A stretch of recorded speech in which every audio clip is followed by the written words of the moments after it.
అందరికీ praise lord. March 31 ఈరోజు దేవుని వాగ్దానము.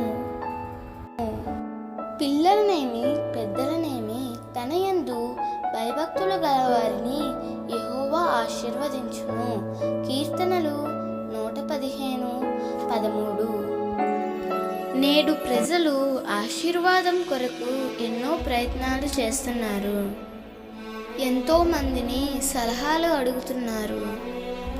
దేవుని ఆశీర్వాదం మనం పొందాలంటే దేవుని యందు భయభక్తులు కలిగి ఉండాలి. ఎవరైతే దేవుని యందు భయభక్తులు కలిగి ఉంటారో వారి జీవితములను దేవుడు తప్పకుండా ఆశీర్వదిస్తాడు.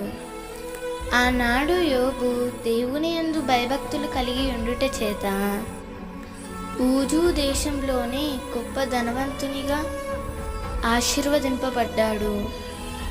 నేడు కూడా దేవుడు తన యందు భయభక్తుల కలవారి కొరకు చూస్తున్నాడు.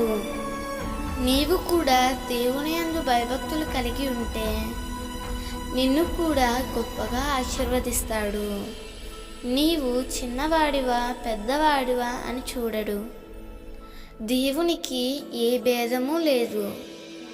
నీవు భయభక్తులు కలిగి ఉండినట్లయితే నీవు ఏ స్థితిలో ఉన్నా అక్కడి నుండే నిన్ను పైకి లేపుతాడు. ఉన్నత స్థలం మీద నిలబెడతాడు. దేవుడు ఈ వాగ్దానము నీ జీవితంలో నిశ్చయముగా నెరవేర్చునుగాక.